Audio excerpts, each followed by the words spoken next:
G'day everyone, welcome back to the show. So I want to start the episode with something a little different. Let's take a moment to have a humble brag. So I was thinking about it over the last couple of days and on our call during the week with the Academy, and a lot of people don't take time to brag about some wins and some success that they've had in their life, especially if you're from Australia because of, tall poppy syndrome. So I want you to take a moment to do that now. I'm going to do my own little humble brag. I ran my first marathon on a cruise ship, so I did it in 3 hours and 48 minutes, and it was 170 odd laps around this 250 meter track on the ocean. So it was pretty unique and pretty special. So while you guys are taking a moment to think about your wins for the week, I want to introduce this episode. This week's episode is a former professional hockey player, or ice hockey for those back in Australia. He runs a company called Country Liberty and has been on Shark Tank. So what you can expect to learn is how to create or turn an idea into a profitable business, how to transition from one career to the next. I know that's something that a lot of people experience and really struggle with, but then also the power of taking a risk and moving countries. So Sawyer Hannay is from Canada. He's joined us here in Nashville. So it's a really cool story and an even better blow. Now, I want to give you a recap of what's been happening over the last 7 days for myself. So obviously I had that little humble brag, but a few things to keep up with for those who are following the podcast and the newsletter. Personally, we enjoyed that cruise and swam with sharks, which was pretty incredible. I released the episode with my brother-in-law, George, and we went back and forth with some questions that we haven't asked each other before, but we wanted to really figure out those answers. So it's a really interesting one. And what I would encourage you, if you listen to that, is take those questions and maybe ask them to people in your life. The other one was I made progress on the launch of the new program that's coming out. And as last week I was saying, I didn't have a name for it. I found out the name. It's going to be called the Focus Success System. And the waitlist is open now. You can find it in the link in the description or head over to the website and you'll get more updated information when that is ready to go live. And it's going to be a live intake as well, which is exciting. What's coming up? Plenty more podcasts. We have just got back from San Francisco at the time of recording this, and I'm heading back to Australia for the Fit on the Farm workshop in just over 2 weeks. So some exciting things happening. Stay tuned. But for now, let's dive into this week's episode with Sawyer Hannay from Country Liberty. Welcome back to the Man the Can Project podcast. Today we've got a Canadian on the other side. Welcome to Nashville, brother. Yeah, thanks, man. I'm stoked to be here. Mate, there's something in the water in America and Canada where you guys are always about 4 feet taller than me. I thought I was like relatively moderately sized, and then I meet you guys and I'm just at the shoulder width. But dude, it's a pleasure. And obviously we just worked out we're both in Nashville in June, July 2022, and that's when the city really made us want to move here. Absolutely. Yeah, that was it's hard to believe that was 2 years ago now. I've been coming back a lot since, and I've been to a lot of cities, been to a lot of different places, and when I was here, something just felt like really special about this place, and I've been actively working on getting my ass back here. What is it that you love about it? I'm not a big city guy. Like I grew up in a really small town on the east coast of Canada, and I like that this city feels like a small town with like city opportunity. Like I feel like other cities feel like a city, New York or Toronto, which is basically our New York, or those other cities even in Canada I didn't really love because they just felt so city. Where I find here it feels country, but it has the opportunities of a city, so I'm, as an ambitious guy that likes kind of the country life, this is like the perfect blend. Yeah, I was listening to a podcast you were on, and you're like, I grew up in a small town. What, it was like 30,000 people? No, 800. 800,000 or 800? No, 800. That's it. and stop. Yeah, I must have been daydreaming. I was like 30,000. Yeah, I can relate to that. Well, but 800, dude. Yeah, 800. Well, I mean, if you look us up on Wikipedia, I think we're at like 814. Are you on Wikipedia with that number? Yeah, we are. Yeah. It's there, man. The facts are there. But really small town. I mean, we have a city. Don't ask me the population, but we have a city about 45 minutes away.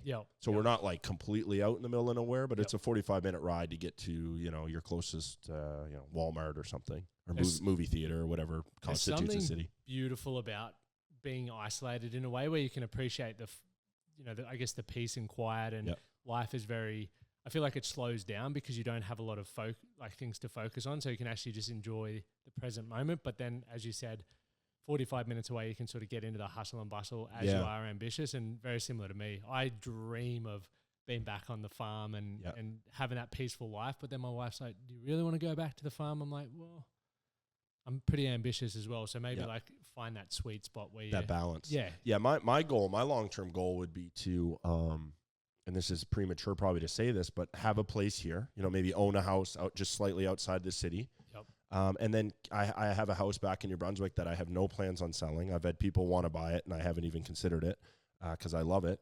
So just have both places and kind of go back and forth is kind of, you know, my goal.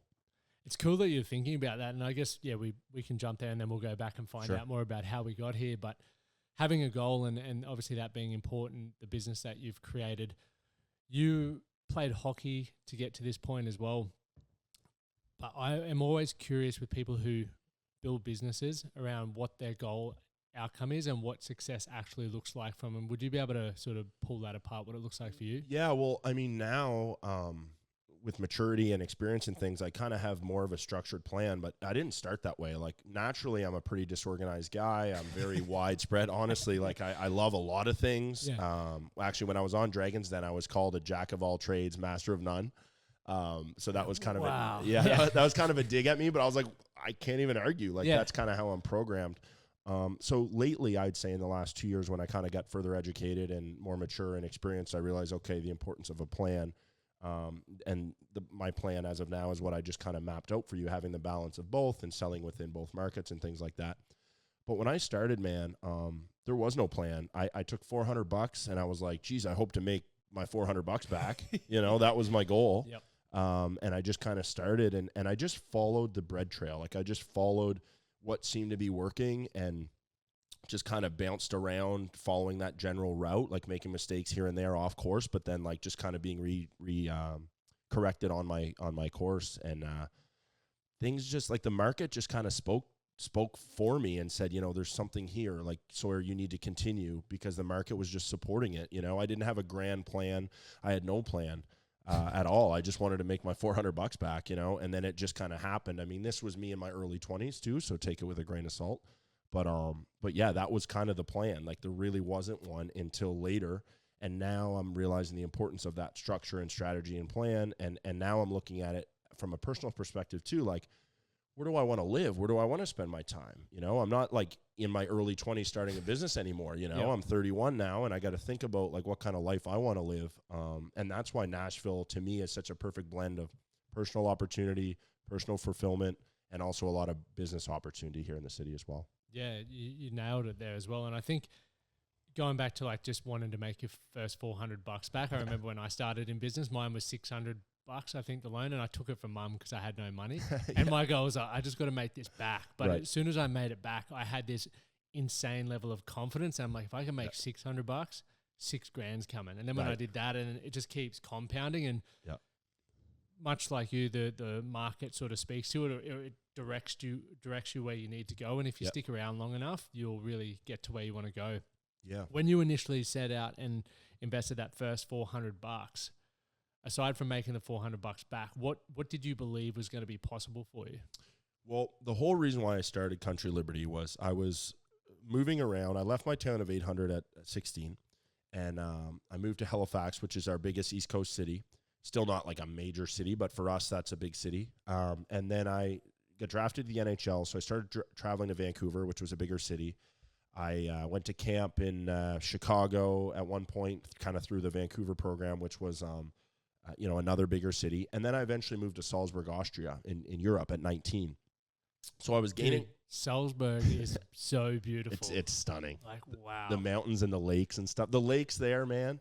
All these small towns with like a church right on the water and these beautiful like rocky mountain, like peaked mountains and the lakes. Yeah, it's a beautiful place. Dream, bro. Yeah. Dream. Sorry to cut you off. Yeah, no problem. So I guess I was having all these like different cultural experiences to what I grew up within, and where I grew up, I just was naive and thought everybody grew up the way I did, which was kind of quite the opposite. Like most athletes at the higher levels kind of grew up in you know, like suburban neighborhoods outside of cities and things like that. Like they didn't really grow up like I did, like, you know, in the woods, like, you know, on family land, and, you know, it just was a different lifestyle. So I realized that difference. So then when I was in Europe, I was like, hey, I want to like represent my feeling of pride towards the way I grew up. Like I'm different, I'm proud of it, you know, and I want to represent that. So then when I eventually went back to university hockey, I left the professional game. My goal was like, just make my money back, but I want to represent what I'm proud of. And I just want a couple people to wear a t-shirt that represents that. That was it. That was the ambition. And then once I made the money back and people came to me wanting this new t-shirt logo thing that we had, you know, I just said, okay, yeah, it's like my duty to like produce more. I actually made a little bit of profit, like, I don't know, maybe 20% margin or something on those. Yeah. Like, you know, and then I was like, I got a little bit more money out of that 400. So let's order tank tops. And that's what I did. And then the 50 tank tops rolled over into, you know, hats or sweaters. I kind of forget what was next after the first 50 tanks, but it just kind of happened. Yep. And my ambition was just, I want to represent where I'm from with literally 10 t-shirts. And then it just became real, you know? I think that's something beautiful about travel as well. I moved over to France to play rugby. And in that period of time, as much as it was like a tough experience, I started to really appreciate where I grew up as well. Like my mum's side's all from property and the farming industry. And growing up, I hated that. I was like, no, I don't want to be a farmer there. That's lame. Like, that's hard work and everything like that. But then as I've grown older and I've traveled a lot more and lived in different countries, I've really become proud of where I've grown up, because now that I see, I guess, and appreciate how far I've grown, it's like I want to give back to that, who maybe young people who don't have those opportunities or don't think those things are possible, because probably similar to you, where we grew up really shaped a lot of our fundamental beliefs and skills and everything like that. So it's cool to be able to then take that and build a business that represents that. I think that meaning that you have behind that is unreal, and probably why you've had so much success. Yeah. It, I always say, like, people ask me, you know, cause I've started a few different businesses. They're like, oh, what business should I start? Now, and I always say, start a business you're passionate about, because when the going gets tough, which it will, you know, that's what gets you through, is the passion. It's not the dollars and cents. And it, you know, because often, especially in startup culture, if you look at the numbers or the finances, there's a lot of reasons not to continue. You know, but if the passion will push you through. So I always say, start with that. Start with a business you're passionate about, and then it doesn't really feel like work, you know, at as much. I mean, there's definitely days that it feels like a job, but for the most part, it's fun and it's yours, you know? Yeah. There's a lot of people who don't agree with that. And I've called bullshit on that because I've done the exact same thing. It's like I started my business based out of something that I truly loved. Yep. And there's definitely days where you're like, oh, could just take an easy job and not have this stress. But every morning I wake up and I think about it. Yep. And I could not imagine waking up thinking about something so much and not being able to act on it. Right. You know what I mean? I think that would be just like a forced torture. Yep. So building a business out of your passion is something that is such an exciting experience, and who you become in the process. You said it's not about the dollars and cents. Like, obviously we want to buy our houses in the places that we want to live and do all of that sort of stuff. But who we become, like even getting to meet you now, like this is awesome. This is going to be documented for life. You get to learn so much and grow and evolve and meet great people. And that's, to me, one of the best things that comes from business, because I don't think I'd push myself as much if I was working for someone else. I'd be like, oh, I could do that, but nah. Yeah, and that's another thing too. Like, even these connects like this, like we just met, we wouldn't have otherwise met, you know? So I love that part from even a personal, I mean, this could be good for business too, but from a personal standpoint, I would be unfulfilled if I just stayed within the four walls of my home in New Brunswick and didn't get out there, you know? I really would be, because I love this, you know? And it's such a learning experience. I mean, you're from Australia, right? Like, how else would I have met someone from Australia and had the chance to sit down for an hour and speak and hang out with them, right? So there's a lot of really just great things that are associated with entrepreneurship and starting business, and just being like proactive and going after things, you know, just kind of getting out of bed in the morning with purpose. So yeah, I love it. I wouldn't have it any other way. And I think that people should work jobs they don't necessarily like. Like, I've been working since I was 12 years old. I cut lawns for $7 an hour as my first job. And I've worked a lot of jobs. Most of them I didn't like, you know, because it was labor, construction, lawn care, things like hard, gritty jobs. And now that I have a job I love, I appreciate it every day, because I'm like, I work jobs I hated, you know? Yeah. So it's like, to me, it's just all the stars aligning at once. Yeah, I wouldn't have it any other way. It's cool that you were able to experience lots of different jobs. One of the things that I grew up believing is like, whatever I chose at 17 when I was finishing school, that was it. Right. And I fucking hated studying in school. I was not very good. Too. So my dream was professional rugby. Probably. Yep. Did your dream hockey or was Yeah. Oh yeah. Yeah. Yep. So, and when that didn't work out, I was like, oh, fuck. Yeah. Like I'm in strife here. And fortunately, you know, I met my wife and I just tried multiple different things. Got a carpentry apprenticeship, ticked that off, did Uber driving, marketing, so many different things. And much like you, I remember what it was like to do jobs that I absolutely hated, like was just living for the weekend. So now even on the tough days, I'm like, well, I could go back and do that, but that's not for me. Like, so I'm going to do whatever I need to do to have this breakthrough to, you know, live another day in business, thrive another day in business. Absolutely. And, you know, there's days I don't even know what day of the week it is sometimes, because it's just, I love working. Yeah. I don't look forward to and there's days when it's a long weekend because it's a holiday. And I'm like, damn it. Like the world is going to be closed Friday. Like I want to work Friday. I want to be productive Friday. You know, people aren't going to answer my emails on Friday because it's a national holiday. Like, you know, so it's just funny the difference. Because to your point about living for the weekend, I definitely had jobs where it was like, okay, one more day, you know, get through it, 2 more hours, one more hour till lunch break, you know, like, and since I started my business, I've never done that once. And I'm happy to say that, you know? Yeah, there's definitely something to it. I wanted to ask for you, so pivoting from professional hockey, then going back to college and study. Yep.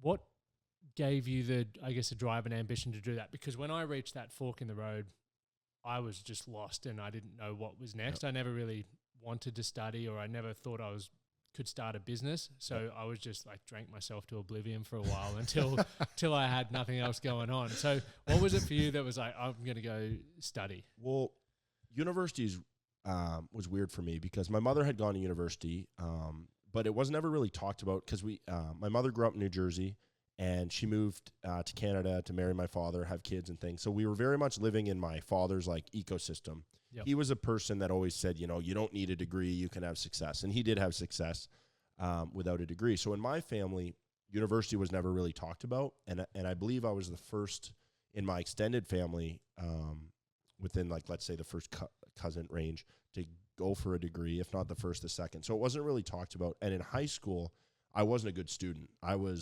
And my mother was one of my teachers. That's how small my town is, yeah. And I got like a C in her class. Like I almost didn't graduate high school because I was just a shithead that wanted to play hockey and I was distracted and I wasn't interested. Yeah. And then, so for me to go to university shocked everybody. But when I was playing pro, even myself, no, honestly, man, it was like, it shocked everybody. Like, the hell's this guy doing? Even some of my old high school teachers, I remember one of them in particular. That she's like, "So what are you doing now?" Like being polite, and I'm like, "Oh yeah, I'm going to university." And her jaw dropped. She's like, "What? You?" I was like, "I know, right? It's wild." Surprise! Surprise! Yeah, no, exactly. But yeah, so it wasn't really talked about that much. But when I was playing pro, I was in Indiana in the East Coast League. Yep. So 2 steps from the NHL. Kind of a humbling league because like you're not very close to kind of making it big. So it's a professional league, but it's not super glamorous. And I was there, and I remember our captain, somebody stepped on his wrist, cut some tendons in his wrist. He was about my age now. He was like 31 or something, and he could never play hockey again. He had 2 kids and no experience, no education, and he was in panic mode. I think he got like 10 grand workers' comp. It's like, here's your 10 grand, good luck with life. And I remember looking at that situation at 21, and I was like, I don't want to be in that position.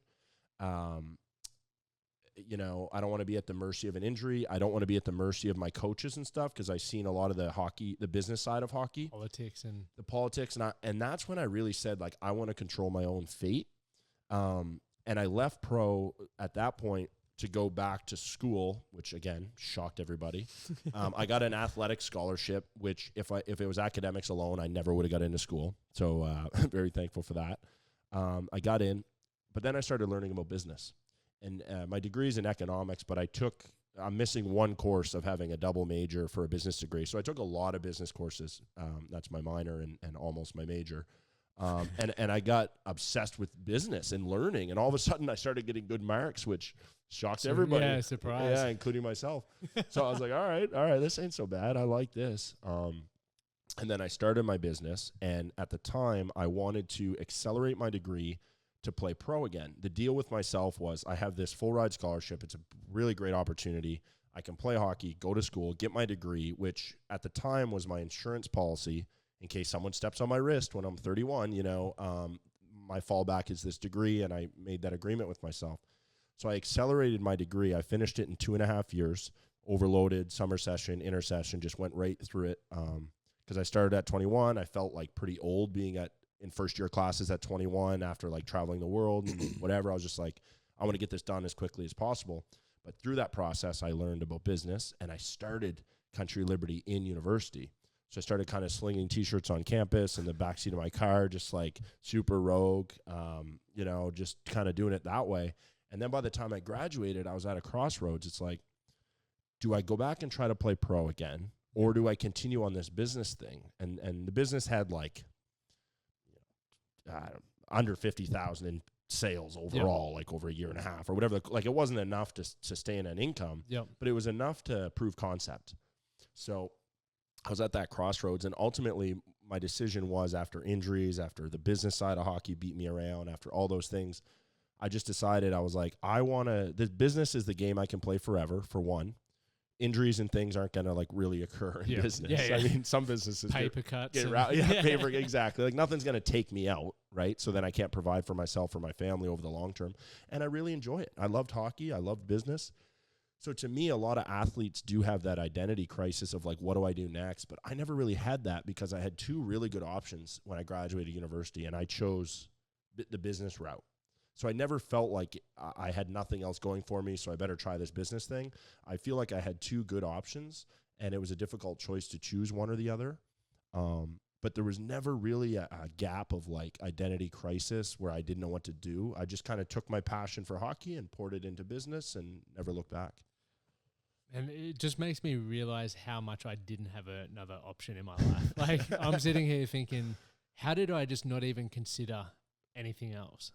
And maybe that's where I should have gone to university, because it may have exposed me to other things and built some belief for me to have a crack at other things before I was like at rock bottom to change things. And I feel, as you were saying, like a lot of athletes get to that point, and it's when you've run out of options that you have to make something work rather than actually just being prepared. And I think too many people are saying just burn the boats and go all in on something, and that works for a very select few. But I think it's actually smart to have an option, but also building experiences. What you've done, you played, you lived overseas, you then had college, you worked multiple different jobs. So you were collecting all these skills, building your network and meeting people and just getting experience, which then helped you see things differently, or see things that I didn't see when I was going through those, I guess, periods of life. And I think the pressure that I experienced finishing school, it's like, go to university, get a trade. And a trade for me was for people who weren't going to be successful in my eyes financially, which is a big mistake, or be a professional athlete. There was only one that really stood out to me. So once that's off the table, you're just like stark as naked. But to be fair, like the people that make it, and the reason I didn't make it is because you have to be completely consumed by your sport. Like you have to be all in. You have to burn the boats, and a lot of people, we recognize the names and the headlines that make it, but there's way more people that never made it, and their lives fall apart behind the scenes. So you need to be completely consumed and one-dimensional on your sport. So to your point, only focusing on rugby at the time, I understand that, because I was only focusing on hockey for 99% of my hockey playing days. It was just that final 1% where I started to get interested in business and just kind of followed that instinctive path. But yeah, the ones that are successful are completely consumed by it. And those are the ones that I think have those identity crises on the other end when it doesn't work out. The fact you had the foresight to see that injury and go, I don't want to be in that position. Yeah. Like that to me is what I find very unique. Like we all get moments like that in our life where we can go, oh, maybe I don't want to end up like that. I should do something differently. But I think maybe I wasn't prepared to learn lessons at that point in time. I was just like, this is it. Yeah. But looking back, there's multiple things that I can think of where I'm like, that could have changed my life a little bit. Yeah, you should have learned from that. Should have done that. So the fact that you had the foresight to me is mind blowing. But probably there's some people who listen who's like, Lockie, you're a dead shit. Like anyone would make that decision off the back of it. But yeah, I don't know. I haven't thought about it really in depth like that. Like, I think it was a bit of a wake up, but it was a combination because the business side of hockey pushed me around too, and that was a big reason. That is what took my love out of the game. Yep. And the best thing for my business career now was that I lost my love for hockey. Because had I still been as in love with hockey, maybe I would have just stuck with it and grinded it out and just never let go. You know, maybe that. So it's kind of a perfect storm of a combination of things. There's also something about taking your fate in your own hands, like knowing that if it's meant to be, it's on you, rather than having the politics of a coach doesn't like you or an injury pops up. It's like, if I want to earn more money, I know exactly what I've got to do. If I want to impact people's lives, I know what I got to do. If I want to meet cool people like yourself, I know what I got to do. And it's up to me. If I get those results, pat on the back, but don't let your head blow up and just keep going. Or if it's not, work harder. That's right. Yeah, absolutely. I fell in love with that because I definitely had coaches and GMs and different people that, you know, I'm the same player. And if the coach changes, all of a sudden I go from getting all the ice time to no ice time. Like, just the difference of a coach, maybe he doesn't like my personality. You know, maybe he didn't like the joke I cracked at the team meeting, whatever the hell, right? It could be anything because I was the same player, but I definitely had coaches that liked me a lot more. And then I had coaches that didn't like my style as much. And I just said, I don't want to depend on one person's personality that, let's be real, is going to be fired in 3 years anyway, because that's the coaching cycle. So it's like, am I going to be, it's such a gamble. And I'm not a gambler. I don't gamble, you know, like I like to put my investment in things that I can control in terms of effort and things like that, right? But I don't like rolling the dice. That's not really who I am. It's a good way to look at it. It's a gamble by having your employer determine whether you're going to get a promotion or not, or the hours that you work. Like if you really want to take control of your life and build a good life. And there's never been a better time to start a business, really. Like it's not taking away how fucking hard it is. It's hard. However, we have access to so many like podcasts where you can learn perspectives, insights, tips, tricks, all that sort of stuff. You can pay mentors, but then access to whether it's apparel or technology, it just has made it accessible to everyone. And a lot of it comes down now to brand and community, which is obviously what you're doing really well. And one thing that I really wanted to dive in with you, but around the obviously the movement, you decided you wanted to represent where you're from and that sort of culture. How have you gone about building that brand over the years? Well, in the early days, I didn't even really realize how widespread or how many people felt the same way I did, you know, because when you look at the numbers, starting a small town brand based on small town populations and often small town like disposable income levels and things like it doesn't logistically, it's not like the ideal market, right? It's not the Gucci market with like 1,000% markup and whatever, right? But I didn't think about any of that. I just wanted to represent. And then as I started selling, I realized more and more people shared my values and connected with me the same way and felt the same way about the way they grew up or the lifestyle they were living and how proud they were. So it just became kind of, in a sense, like a civil duty where it's like, I need to represent these people. They don't have representation. They don't have a brand that they can wear that represents exactly what we're kind of selling. In terms of like lifestyle and culture. So they just started to support and that just fueled me further. I was like, oh, well, how far can we get this thing? You know, like how many other people outside of New Brunswick, the other provinces feel this way as well. Great. Across Canada, there's more people that feel this way. Great. And then now exploring the Southeast US, I'm like, there's a lot of small towns or a lot of small town minded or people with small town values in the Southeast US. So that's kind of where I have my eyes now. It's like, I want to represent on an even bigger scale. You know, as business people, that's what we want to do. We want to grow and expand. And I think that right now it's time to expand and reach people that have aligned values to us. And I always say, like, if you don't think the brand's cool or you don't like it or you don't connect with it, that's no problem. I'm not trying to sell to you, you know. I'm trying to represent the people that feel this way. I'm not trying to jam products down everybody's throat. I want this to be a product fit with the individual that's buying it. And that's my goal is to market and make myself known and build awareness to those people that align with our brand values. Yep. So when you're talking about like small town values for people listening, like what does that look like for you when you talk about that? Yeah. So our name, Country Liberty, liberty is a synonym for freedom. So when I was going through the process of creating the brand, I was like, what's the single value that represents the country lifestyle? And this is, years ago now. So put yourself, or I was in my younger mind, right? And I remember thinking like being free, like free of restraints, like where I grew up, like, you could crank music as loud as you wanted. You could walk around with no shirt on. You could run around bare feet or have a party or drive, like whatever, fool around, like go out in the woods and get hurt as a little shithead kid, whatever. So to me, that was like what I felt like the country lifestyle was. It was freedom. Yep. Where I feel like here, if I walk around with, well, maybe Nashville you can wear no shirt, I don't know, but there's certain places where it's like you get a frowned upon or get a slap on the wrist and whatever. So it was really freedom that was the number one value that I really wanted to push and promote, was just how free the country lifestyle was. So that was number one. But I also say like small town mentality. Like if I grew up, if we were out of milk, you'd go to your neighbors and get a bag of milk. And we do bags of milk in Canada, which is weird for most people. But that is odd, man. Yeah, it's odd. So we would get a bag of milk from the neighbor, or if we're short a few eggs, you'd go next door and get a few eggs. So that type of like hospitality and generosity and empathy and all those wonderful things that we're proud as Canadians that we encompass, but also small town community members encompass. Those are kind of the values that I have really been thoughtful about while building this brand. And those are the things I want to push because it's what I believe in and it's what I grew up within. I really subscribe to them, and I feel it's why the world is experiencing so much pain at the moment, because most people don't even know their neighbors. Right. We're obviously in a complex here, and they call this Aussie Alley because we've made friends with the neighbors, and it's like a real communal area. This area, cool. Whereas most people just don't connect anymore. It's like we literally lend milk to each other or eggs. It doesn't matter, because it's just helping people out. It's not about like, oh, you owe me this or you owe me that. It's like it always the law of circulation. And I think as well, coming back to the point of, when you look after yourself, when you build yourself up, you have an abundance of stuff to give, and it always comes back. Yep.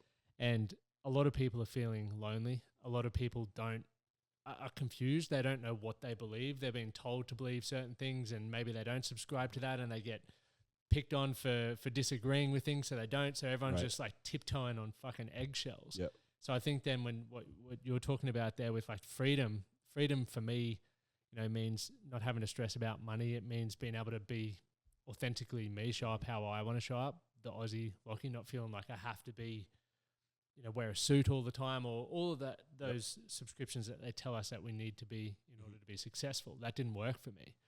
So then when you're saying, freedom, this is how we do it. We build relationships with people. This is what we stand for. I think so many people can buy into that because, as you said, people don't have anyone speaking for them. Right. And a lot of people don't have enough confidence within themselves to be that person yet. They can be, but at the moment we're all trying to find someone that we go, that's my fucking dude, or my girl that represents what I believe in, and I want to walk with them. Yep. So I think it's cool what you're doing. Yeah, absolutely. And that's the whole premise of it. Like, we just want to be that representation.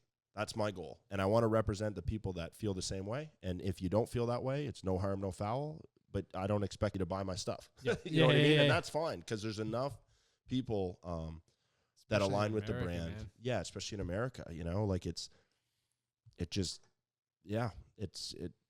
the message I've been ever since I started Country Liberty. It's the message I've been conveying, and now it's so much fun because now I can do it on a bigger and bigger scale as I continue to grow. Yep.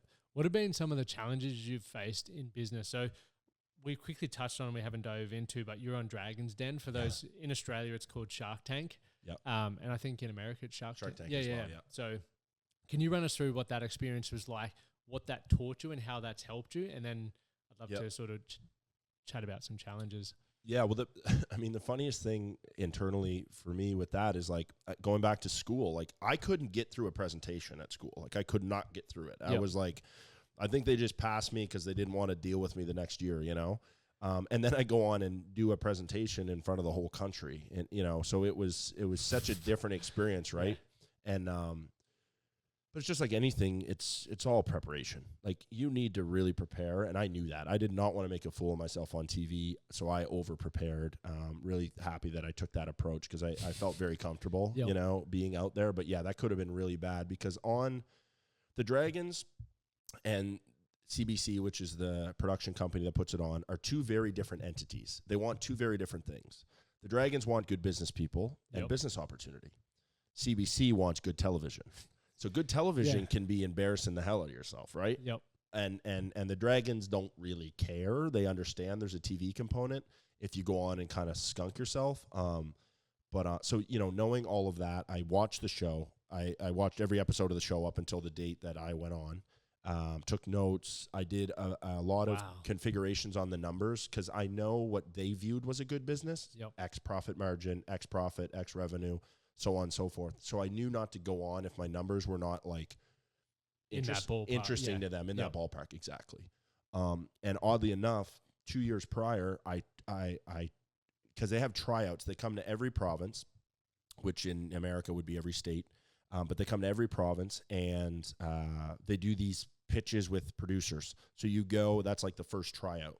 So you pitch regionally to one of their producers that's on tour doing all these pitches across the country. And the first year, I never got past that step. I didn't know why, because again, my business seemed okay, but it was much smaller.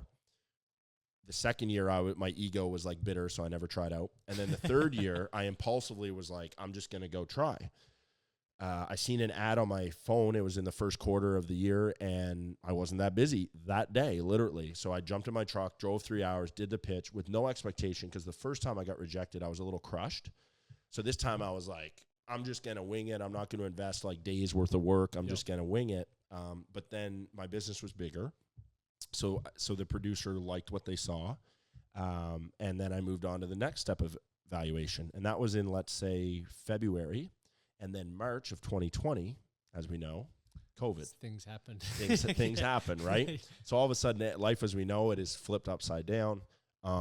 My next step was and it might be different in non-COVID years, but for me, this was my experience. The next step was an interview over Zoom. Did that. Then the next step was they said, you know, you made it. We want you to come and pitch. We're not sure what that's going to look like. How are you feeling at this point? I was, when I got the news that they invited me on the show, my office at the time was in my old middle school. Okay. So I was in my old computer lab, which is now my office / warehouse. And the whole building was empty. And my mother's a teacher, so she was teaching virtually at the time. So she was at one end of my office teaching her students virtually because she doesn't have internet at her home. So she was in my old middle school. It was just her and I in the whole building. I was working. I don't even know if I was supposed to be working because of like all the crazy rules, but I was like, I'm working. So I was, you know, working, and she was at the other end. And I remember when they called me on Zoom and they told me that I was on, I played it cool and, you know, got off the interview. And as soon as the computer shut, like Mom and I, like the big hugs, and we got a little emotional. Like it was really exciting and a really moment I cherished with her. Because like I said, the building was a ghost town, and it was just her and I. And she overheard me. She thought it was just an interview. She didn't know that they were going to yay or nay me to be on the show. Yep. And they recorded my reaction, and they did that on purpose. They told me it was an interview, but they wanted to get the reaction.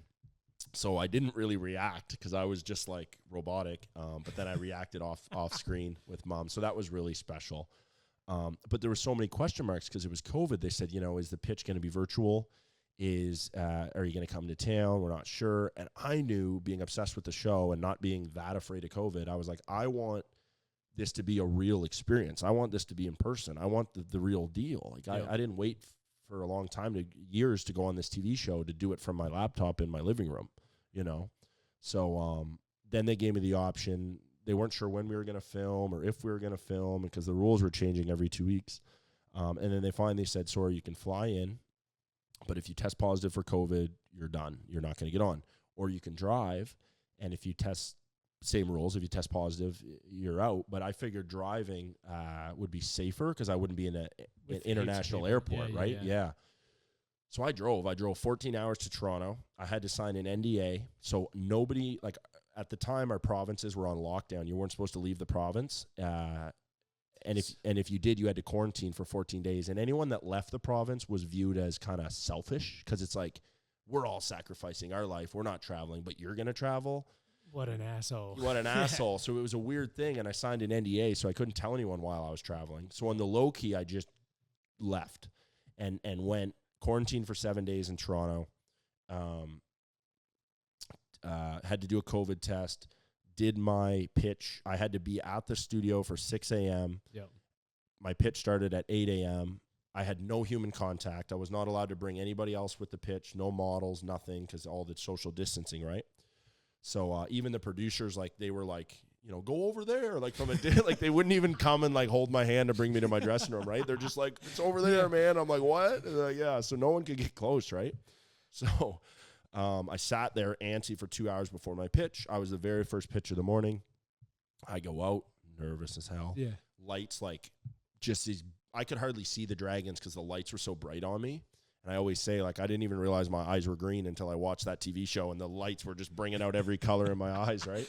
And amazing. Yeah, the cameras and everything. There was a little red piece of tape. They're like, you got to go stand on the red tape and do your pitch. Well, I'm like 50-something feet away from these dragons, which is kind of an unnatural way to have a conversation too. Definitely. So I'm happy I was prepared, because once I hit my script, it just kind of rolled off the tongue. But there was a lot of distractions, like the lights, the cameras, the where you got to stand, how far you are, the situation. Of course, I'm nervous because I like idolize these dragons, right?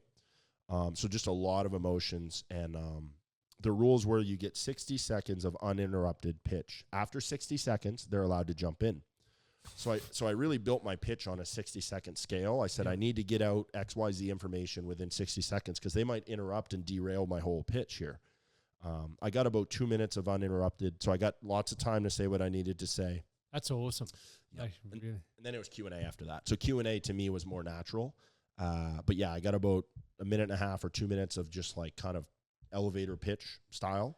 Did you find it hard to sell yourself? Because obviously those elevator pitches, you're selling yourself, right? It was hard. I tried to focus on the successes of the business. Our numbers were good. There was a lot of good, promising aspects to the business, so I didn't really sell myself personally too hard.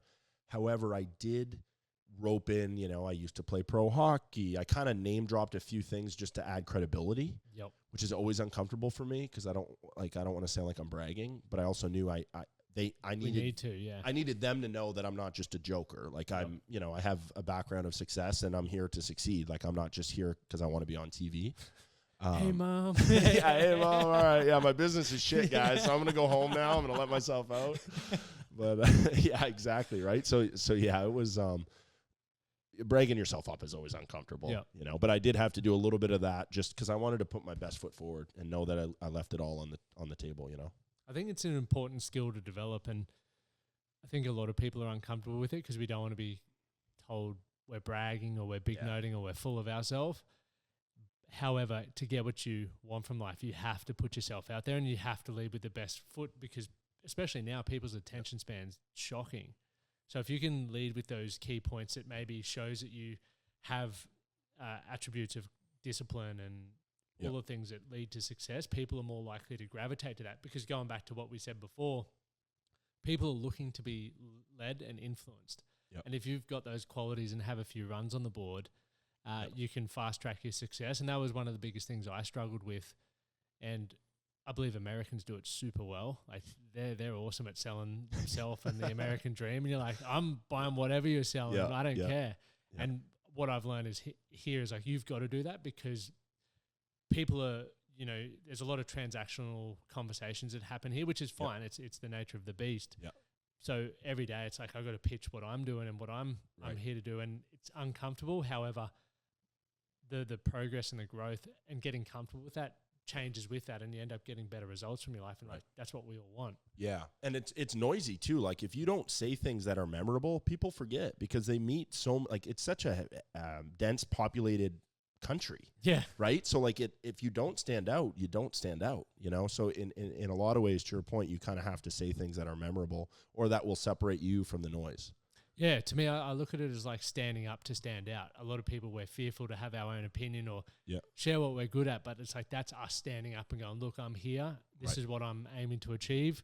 I need some help, or I want to learn this, and then you stand out, because most people don't want to look dumb. Right.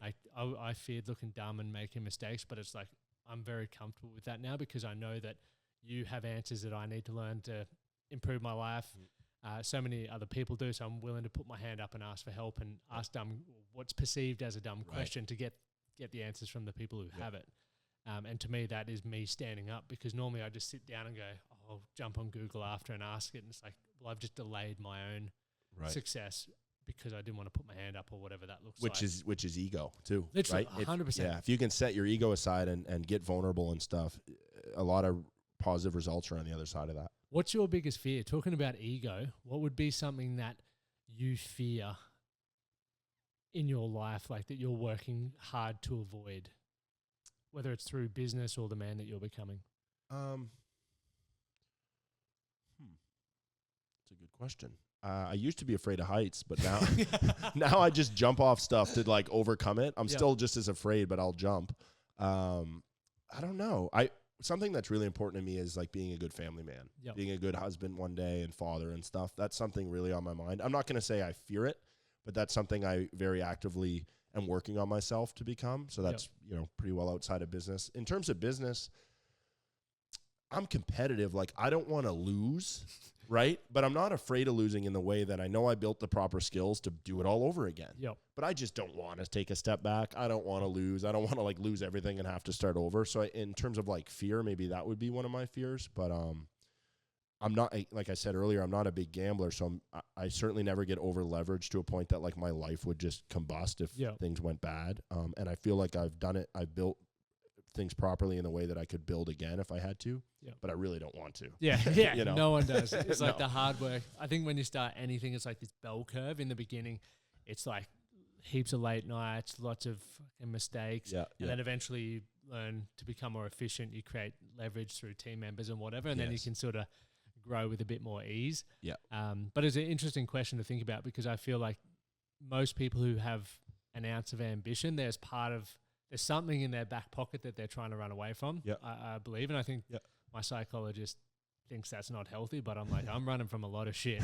and it's motivating me and fueling me. And for me, it's like, I just don't want to be a liability. So that's why I prioritize making money, being healthy, being a great husband, being a great mate, because at some point there's people who become overweight and they're a fucking liability. Or people who can't fend for themselves financially, and nothing against that, because they're the people that I want to help. But for me personally, it's like I want to take responsibility for all of that, and that's why I work so hard. And I think not enough people talk about what they're not running from, but trying to fucking avoid. We only talk about what we want. Yeah, I love that. And that reminds me, I was at a conference in November, and there was two speakers. One of them got up and talked about all the people that have screwed him in his life. And he's like, I fucking remember them. And he's like a rah-rah speaker, and he's like jacked. And it's he's like, he looks like an action figure. I'm like, holy fuck, is this guy gonna hit me during the speech? Like, and he's all amped up, and he's like, I remember this person. He's listing the people that kind of screwed him over in his life. And he's like, I fucking have a chip on my shoulder, and I go out and I think about them when I'm grinding, when I'm doing my 5 a.m. workouts, when I'm doing my 8 a.m. or 8 p.m. sales call or whatever. Oh, yeah, okay, all energized. And then the next guy gets out with long hair, and he's like, yeah, no, like, I think that, I don't think we should be motivated by resentment and two completely different schools of thought. Polar opposites. And I don't know what the answer is. I've certainly had times when I was like, fuck you, man. Like, you tried to screw me, like, this one's for you, you're going to see me succeed. Like, and I've definitely had that before too. And that would be kind of fear-based maybe. I don't know. But I'm undecided on what's better. The healthier version is probably the hippie approach, where it's like, oh no, it's laissez-faire. But, sometimes those things motivate you, right? Yeah. Sometimes fear motivates you, or even resentment, as kind of toxic as that sounds, it can motivate you, that chip on your shoulder, right? I don't think there's any right or wrong. I guess the way I look at it is what works for me. If it's working, keep doing it. Right. To me, it's ultimately like, if I'm getting the results that I want and it's not detrimental to my life, meaning I'm not coming home an angry asshole to my wife, which I don't, but it's just like, I do use that as a fuel, and a lot of people don't. So then ultimately, the hippie approach works for some people. Yeah. Like it's now the hippie approach, everyone. the hippies are probably pissed off right now. Yeah. But if that's what works for you, if that's what motivates you, then awesome. Because I find myself going through seasons, right? Like, because I don't burn the candle all year round. I do like sprints in business. Like I'll have, starting next week, I have like a 3-week sprint for a program and a workshop, and then I'll deliver that, and I'll cruise for a little bit, and then I'll put maybe like seasons in fashion, right? Like you do that. So that's when I'm grinding, I need to be like, well, if I fuck this up, or if I don't do this call, then I could lose it all, and I don't want to lose it all, because there's always, and you always hear about it, especially in sports, it's like there's someone younger with more hunger coming for you. And for me, it's like, well, I don't necessarily want to start again. So I can light that fire when I need to, but I also know that I don't want it to control my whole life. It's just, I think building that healthy relationship. Yeah. Who knows? Yeah, absolutely. And to your point about the younger, hungry, like I was that younger, hungry guy that started a brand. Yeah. Now I'm at a different chapter, but I remember what that little bastard was like, and I don't want to go up against something, you know, like 100%. That guy will cut he'll cut my throat if he has a chance to, because he wants it, right? So it's like you do always have to kind of remember that what you have, you're like Ed Milet or one of those guys say, like, rent is due every day with success. You're paying rent every day. You're not entitled to it. Just because you had success yesterday, you're not entitled to success tomorrow. Rent is due every day, and you got to put in the work, and you got to stay motivated. So, if you have different ways to motivate yourself, like it can't be all bad, if it's bringing you down the life you want to live, get amongst it. Yeah.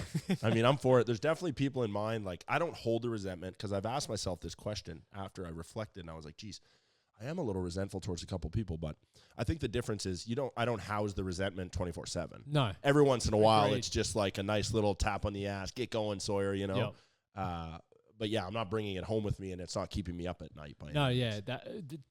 I guess to wrap up my point, like it doesn't impact other areas of my life, but if I need competition for whatever it is, I can find a way to generate that, and whether it's stuff that I got over 20 years ago and I need that today, then I'll use that. Like, right. And that's how my mind works. Like I've got this challenge coming up. Actually, I'm not going to talk about it because I haven't announced it yet. So Sure. But when I do big fitness challenges and stuff, that's the stuff that I'll use when all the people doubt you, or with my business, when people are like, you're never going to make anything. Or I was saying 10 years ago, 2014 was when I started my business. And I was like, I'll be able to travel the world, do this cool stuff with my wife because of what I'm doing right now. And everyone, especially in a small town as well, they're like, what? Fucking loser. Like, no way. And here I am. And I'm like, I take it for granted because it's now just my reality. But then I go back to like 22-year-old Lockie back then. I'm like, dude, just back yourself because it's going to happen. And I feel, especially a lot of people who listen to this show, they want a better life, and whatever that looks like to them is completely unique to them. But they're going to have a lot of people who doubt them, especially as you do start getting some runs on the board, because the person that you start becoming is different to what everyone that you've ever known knows. And we don't like change. People don't like change. So they're going to try and bring you back. And that's when the real test comes. It doesn't matter whether you decide you're going to do it. It's whether you can, I guess, consistently show up. I watched a reel of yours where you were talking about consistency and the power of consistency. Talk to me, man. Well, I finished, over Christmas, I read a book called The Compound Effect. Have you read that? Darren Hardy. So good. Dan Hardy. Yeah. I believe, because I've read his books. I always mix them up.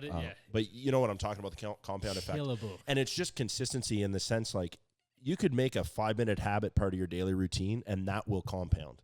Everything you do, for better or worse, compounds. Nothing just stays. It's either moving forward or moving backwards. So what do you want to compound? Do you want to compound your, which this is a terrible example because I don't eat super well, but like the handful of cookies every night? That'll compound, you know, or do you want to compound the morning workout, right? Like, in your world, because you're obviously in wicked shape. So you understand that. I was just thinking about the cookies, man. I had some yesterday. I'm a pig, man. It's not good. But that's one habit I want to correct. But I guess just in terms of consistency, like the things compound. But also showing up. Like sometimes you need to outlast your competition. You don't need to like crush them. You just need to survive longer than them. right? And sometimes that's, but at the end of the day, it's consistency. You have to show up all the time. It's very sexy and very glamorous to look at, say, an idol of yours and say, geez, he just hit it big and it didn't take much effort and he's living a fun, party lifestyle. He's chilling, all that stuff. There's like one of those in a million. Everybody else that has success is grinding consistently, showing up every single day, and to me, it's consistency it's just everything. And I think when you break it down like that, and especially going back, because I wrote a newsletter on it this morning of the compound effect. That's why it was front of mind when you said it. That's ironic.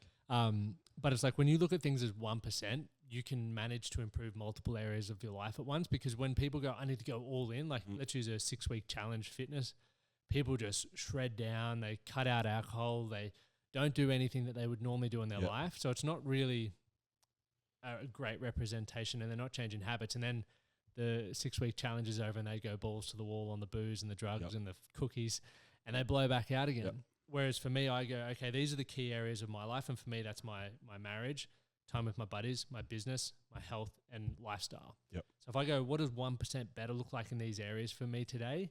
I can manage to do that. Right? Because sometimes it's literally just, let's go for a quick stretch. That's the 1% of my health. Right. Might be a date night, or it might be whatever it is. That then becomes a habit, becomes part of the routine, which builds a better life ultimately. And the compound effect of that, to your point, is like people in the beginning of a relationship, it's hot and heavy and it's awesome. Then you hit like the real work. And then people stop doing the date nights and you go, why don't you just do a date night? What do you fucking do for a date night? We've been together for 10 years. It's like, I've got a fucking list of stuff I could do for a date night. So if I know I needed one because we've been traveling or whatever, it's like I'll just go to my list and go, that looks awesome. And the compound, and probably much like business, when you start systemizing things, experiencing new things, if you document it, that's going to come in very handy at some point. Right. Like the podcast for me, it started as a tool for me to learn to communicate better.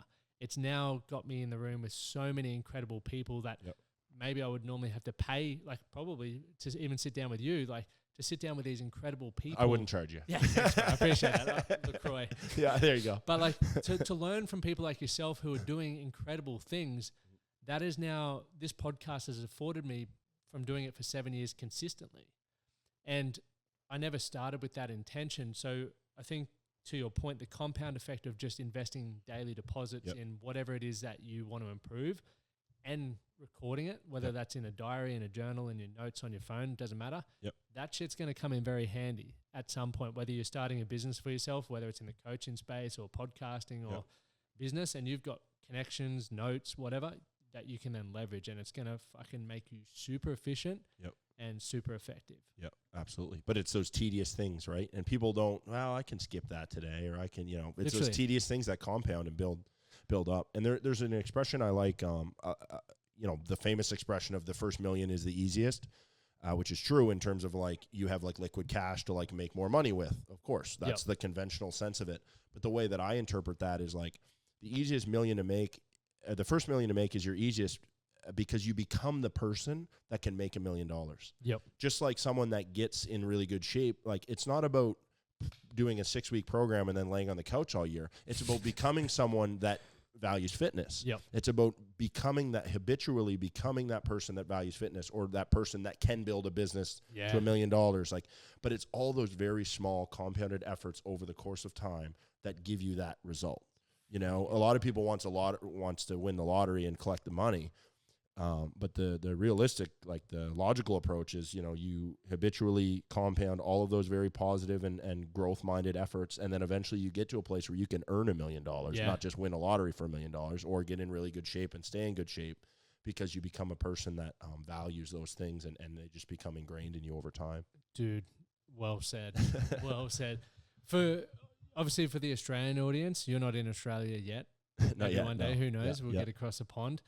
But for people who want to follow your journey, what you're up to, and support the brand, where can people find all of that? Yeah, so the brand page is Country Liberty, just at Country Liberty on Instagram, at Country Liberty on Facebook. CountryLiberty.co is our website domain.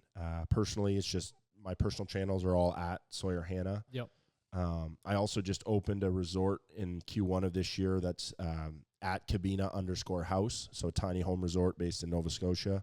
That's so sick. If you want to place to stay. We're right off a ski hill. It's a nice location. And so Cabina and Country Liberty are my two babies. And yeah, if you want to, reach out at Sawyer Hannay is where you find me. And if you want to support, at Country Liberty and at Cabina_house.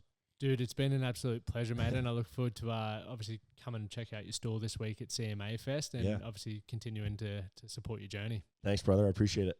Cheers. Awesome.